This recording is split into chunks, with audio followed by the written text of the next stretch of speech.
चर्चा में जवाब हो जाएगा. Let it be left to honorable minister. जी आप प्लीज प्रस्तावित कीजिए.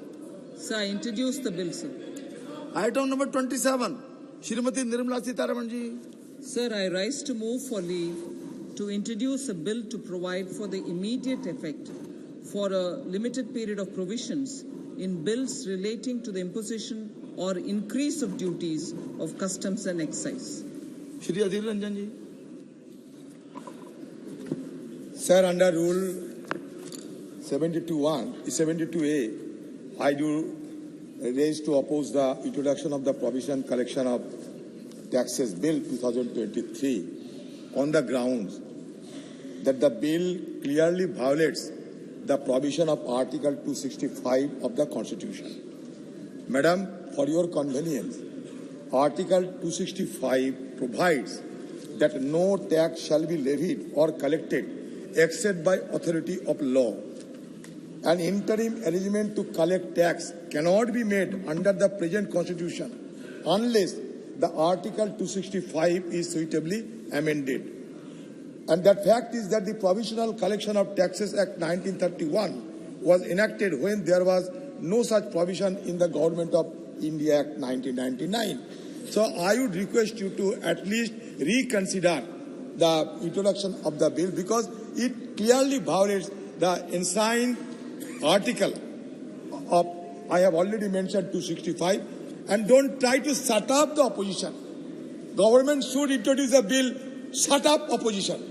In each and every issue, our voice are not being heard of properly. जी जी जी जी तीसरे मैं जवाब देना चाहता हूँ. Sir, there is no attempt to shut up any voice, first of all, and certainly not Adhir Ranjan Chowdhury's voice. Sir, what this bill now brings in is exactly what existed earlier. The Provisional Collection of Taxes Bill, the reference that is made to 1931, incorporates the existing provisions of the very same 1931 bill. There is no newness. But in general, sir, honorable members are, I am sure, quite aware of why this bill exists and why it gets invoked sometimes. I'll just elaborate on that. It's not to say that members don't understand, but for the general common sense understanding of this is, assume, and I'm just giving a very generic example. If in the finance bill, we bring in some kind of a tax proposal to the House, and that gets announced, obviously in the House and to all the honorable members. But the financial year by which the finance bill gets passed and everything else, and after which the financial year comes to force, 1st of April, if there are critical announcements made on customs and any other tax, then much before the bill is passed by this House, it's already out there.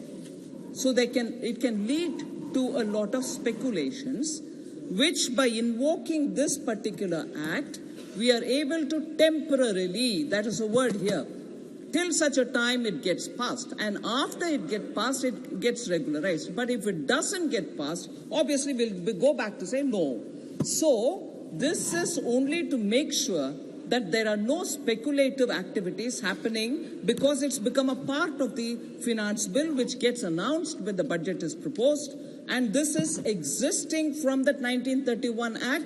I am not bringing anything new. It's exactly the same thing. Okay. प्रश्न है कि विधेयक को प्रस्तावित करने की अनुमति प्रदान की जाए. जो सदस्य इसके पक्ष में वो हाँ कहें, जो सदस्य इसके विरोध में वो ना कहें. मेरे विचार में निर्णय हाँ वालों के पक्ष में हुआ.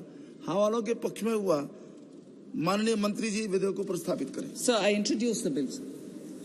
Now 0 hour.